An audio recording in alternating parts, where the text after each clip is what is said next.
Hi everybody, foXnoMad here, and today I want to help you travel smarter by bringing you to Chef Juggler in Kars, Turkey, to show you a couple of local dishes that you can only really find in this town or around this area. One is going to be an eggplant soup, and the other one is going to be this flat noodle with yogurt, garlic on top, also some tomato sauce. That's known as Hangel, and that is also something that is very local to Kars. So I want to show you these meals and give you an idea what it's like to eat in this city.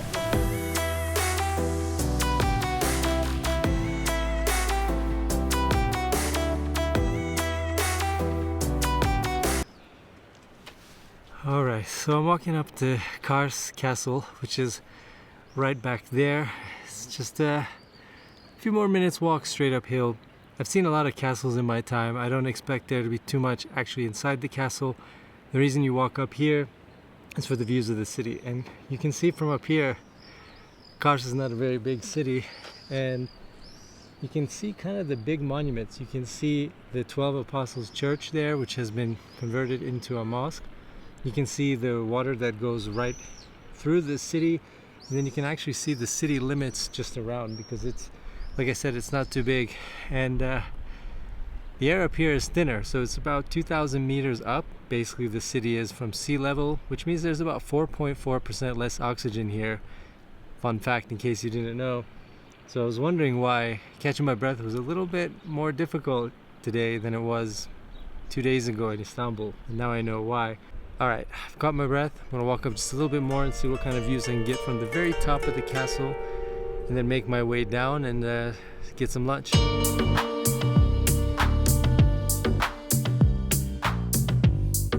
So this castle was built in the 1100s, and it's got a very fascinating history, and it is very, very old. Like this city, it's seen so many people come and go, and so many different cultures and conquerors have been here, and I feel like the castle just kind of sums up everything that you feel from this tiny little city that's been a crossroads for thousands of years. Built in 1153, the Kars Castle has overlooked the city from its time under Armenian, Ottoman, Russian, and Turkish rule. Oh, and the Mongolians passed through here too. It's been destroyed and rebuilt multiple times over the centuries, expanding to its current 3,500 meters perimeter. These days, it's where you'll find the best views of Kars. Alright, so I made it all the way up to the top, and it's really beautiful. I think if you haven't been out to East Turkey, or you're thinking of just visiting Istanbul, you should really try to make it out here. It's really different. There aren't a ton of tourists, so you get that experience of visiting a place before all the tourists arrive. Alright, I feel like I burned enough calories, and maybe it's time to get some food. Walking down is definitely a lot easier than walking up. Kars is located in the northeast mountains of Turkey. It's been a crossroads for centuries, and as late as the 1890s had been under Russian occupation. The cuisine here reflects that, but sadly a lot of the traditional foods of Kars are going out of favor for the more widely popular kebabs and pides. Fortunately, there are still some places like Chef Juggler serving a few dishes specific to Kars still on the menu. So the name Chef Juggler, chef is a Turkish word, but juggler isn't, and the name comes from actually the owner, who has another restaurant in Cyprus which uses the Turkish name of Juggler. So when he came to Kars to open this restaurant, he decided to use the English name instead of the one he already had used down in Cyprus. Alright, so I'm here inside Chef Juggler, which is a place that came highly recommended in Kars for different kinds of local foods. The first dish that I ordered, and that is a aubergine or eggplant soup. So the guys who works there was telling me that people who come from out of town never order the eggplant soup. He was saying they've probably had about 10 or 15,000 total customers since they've opened, and hardly any of the people who aren't from here get the eggplant soup. Creamy and a little bit of a sweet taste to it. Also some cream, flour, I'm pretty sure cheese as well, and little bits of onion and parsley. It's really good. It's very creamy, very hearty. It's almost like a clam chowder, but with eggplant in a weird way. So it's got that same kind of consistency, that same kind of flavor.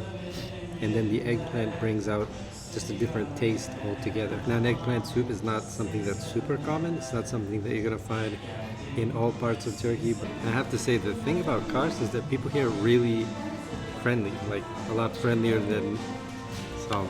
Alright, soup is done. Now I'm gonna switch over to salad. So we have this salad, we have lettuce, tomato on top, some cucumbers, some red cabbage, as well as some lemon around, and a little bit of sauce on top. Man, the service here is really fast, and this is what I wanted to show you. This is Hangel, which is like a type of pasta with flat noodles. That's really a specialty of Kars, so it's something that's very common and traditional around here. So you have flat noodles on top, you have yogurt with garlic and fried onions on top, and clearly a lot of oil, some chopped up parsley, and some tomato sauce on top. So if you've ever had mante, which is like Turkish ravioli, if you've ever had that, it's similar to that, but it's not, you know, meat that's wrapped up in dough. This has no meat, although you can get ground beef on top if you ask for it, but traditionally this is how it's gonna look like. So you have these flat noodles here on top, and then some onions, fresh onions cut, and you can really get the smell of this garlic that's coming up with the yogurt and the tomato sauce, and it smells absolutely incredible. And with the yogurt and the oil, it's amazing.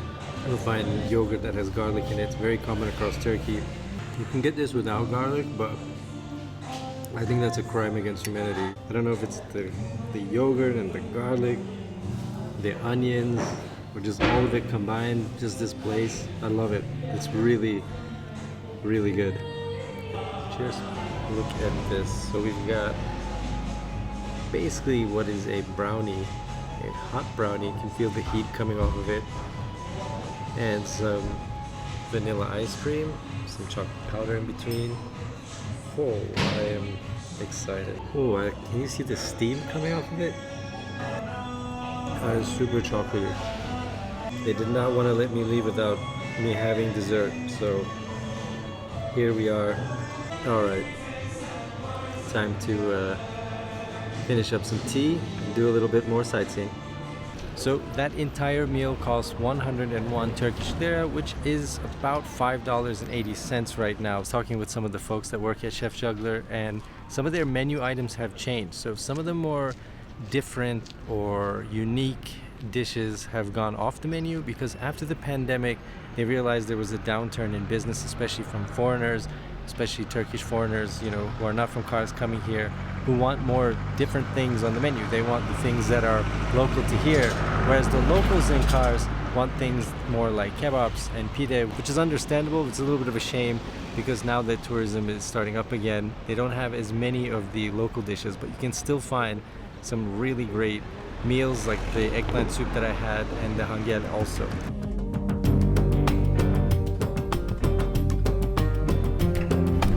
So I am outside of the Fet Mosque, which is a mosque that was originally a church, which was converted back into a mosque. So this was a cathedral, a Russian cathedral, in the late 1800s, and in the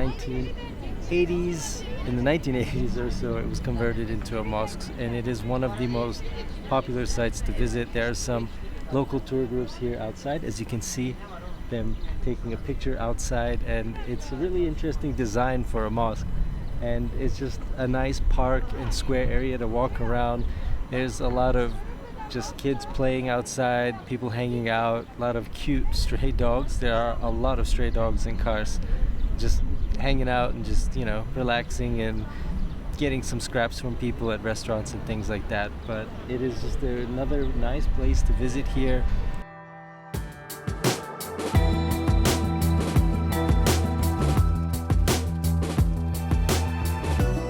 Like I said, Kars has been a crossroads for a long time. There is a lot of history on top of history here, and you can see that physically embodied in a lot of these buildings, from the 12 Apostles Church, which is now a mosque, to the Fet Mosque, which was once a cathedral, and all of the different sites in Kars.